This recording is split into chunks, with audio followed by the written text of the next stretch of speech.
welcome back everybody, and today we are back in BeamNG.drive. Now today we are taking this, I like to call it the Weekend Warrior build. It is quite heavily modded, but it is a beast when it comes to off-road. Now, it is only sporting 33-inch tires and an inline 4 diesel, but this thing has some serious capability. Now, probably realistically you should not... Probably realistically you should not be taking a vehicle this kind of build, a vehicle down a path like this.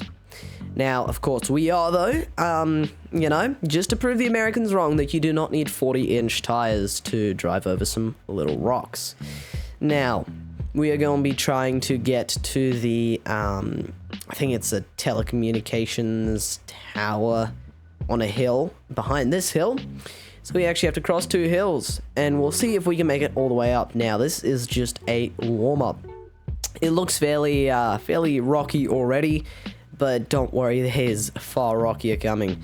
Now, this does use quite a few mods, including the Gavril Kodiak mod, which is basically, it adds a bunch of different, more modern parts for the Gavril D-Series, which is what this is.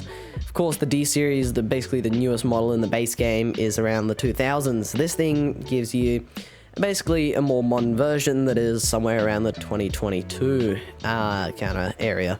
So much newer. As you can see, it looks much fresher on the front. And also, if we have a quick little look inside, the interior looks very nice. It all looks fairly high quality, and it's just a good mod. Alright, anyways, that's out of the way. We are also using, I think it's like an expansion for the Gavril D-Series. It just adds a bunch of parts, including some different chassis. This is the tiny frame. I can't talk today. Basically, as you can see, the wheels are right at the, well, the rear wheels are right where the cab actually ends. Instead of that, a little chunk of bed that usually is there. And it basically means I can have an extended cab with a bed, and it does not look way too long. We don't have to use the short frame that just has a camper shell on the back, which I'm not a huge fan of. At least not the way that it looks. But yeah, much better. So it's more in the proportions of like a ute instead of a truck, which I definitely prefer personally. Now, for all the Americans out there, you're gonna be like, what's wrong with, you know, a truck? And I'm like, well, you know, you're not gonna be taking a truck out here. Well, if you're American, you will, but you gotta put 40-inch tires on it, you see? Like, maybe the Americans aren't the problem, just your vehicles are the problem. I don't know. Figure it out in the comment section down below. Hopefully I won't start a war with that, but we'll figure it out, alright? Also, I think, I don't know what the mod is called, but basically adds a bunch of Australian-style ute parts to the D-Series, including this lovely roof rack, and we have some max tracks on the top. Now, if you don't know what max tracks are, they're basically traction boards. Maybe that will click for you. So you just chuck them into the mud, and pulls right out. Just gives you extra traction. Anyway, so yes, we are almost over the first hill, almost there. And also, the mod adds the mud flaps. So we have mud flaps. I don't know if you even noticed, but it's a cool little detail. And then a mod that has just one single part, but let me go put the spare tire on from the back once we actually go down. But I need to put a spare tire on. We have one on the back. That's why you always bring one with you. Hold up. Let's just go and park up right here. Try and fix that. That does not look too good. A few moments later. Anyways, so we have gotten the spare tire installed. We are continuing on. I did chuck the popped one back into the case cover thingy abob. Anyways, as I was saying, one mod that I absolutely love, even though it adds just one part, is this bull bar. It basically just adds you one ARB bull bar, and it's way better than any of the stock bull bars, because there's no bull bar that actually like replaces the bumper and covers your lights. There's one that replaces the bumper, adds like a more off-road bumper, but it isn't really a bull bar. There's not much bar there. And then, you know, you got the in-game bull bar, which doesn't protect the bumper at all, and it literally just protects your lights. Now, I would like to see whoever made this mod, I'm very sorry, I forgot. I have 200 mods in my repository, alright? It's a little crazy, alright? So, I'm sorry about that. But yeah, I would like to see like a roo bar as well, which if you don't know what that is, it basically means there's bars down the side of your fenders in case you hit a kangaroo so it doesn't take out the side of your vehicle. Yes, we have those problems. So even though it might not destroy the front of the car, it will destroy the side. But yeah. That is just... That's my rant. There we go. I'll finish my rant.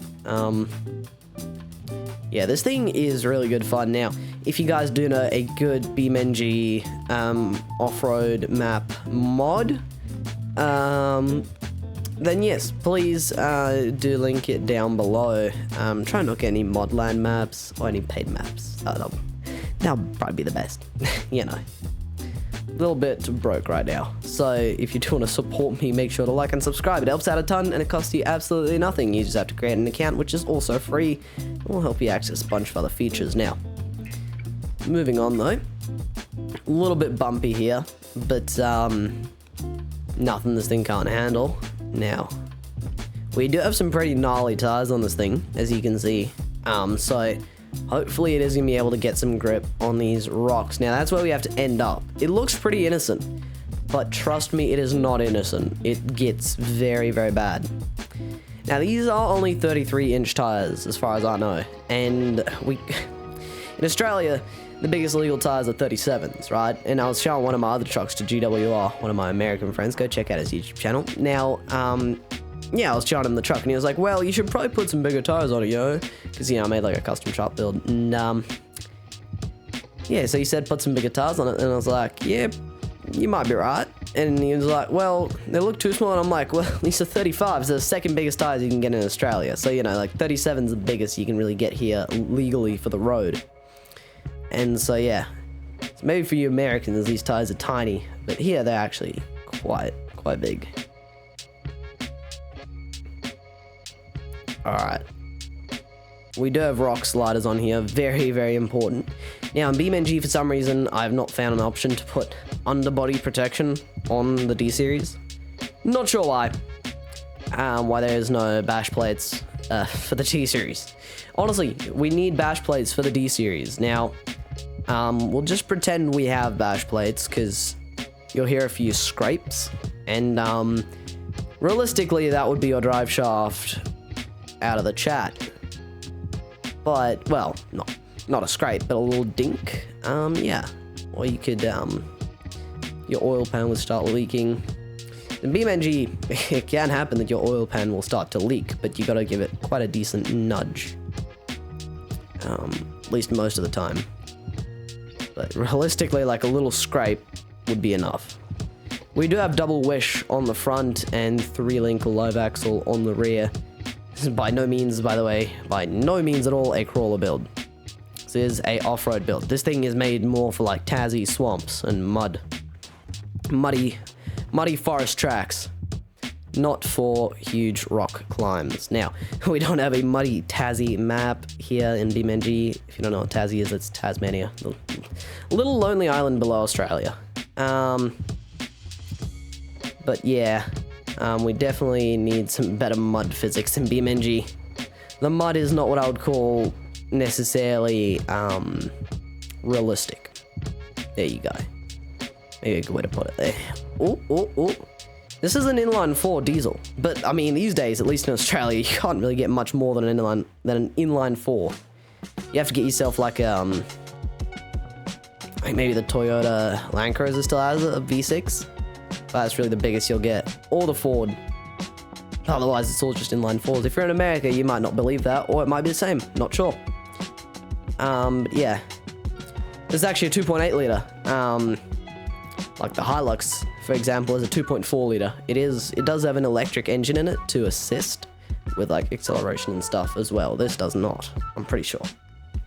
But that's also a mod, by the way, because it's an American game, so of course you can't get inline 4s for your truck, you know? Of course. But, you know. Welcome to Australia, we make it work, alright? We don't ask for bigger engines, we just make the engines that we have work. It's, yeah, so it basically... Basically as an inline 4. Diesel. Get over it. I feel like, oh, come on, please, can we have a V8? No, it's enough. It just got me up a hill with 33-inch tires. You don't need 40-inch tires. We don't need a V8, not even a V6. We've made it. And also diesel. It's great stuff. Anyways, so ladies and gentlemen, we have actually ended up making it to the top of the hill now. For reference, that's what we climbed. Pretty decent. And then somewhere over there, we crossed the hill. Now, pretty decent achievement in this truck. And I think the Weekend Warrior is a suiting name, as it is nothing too crazy.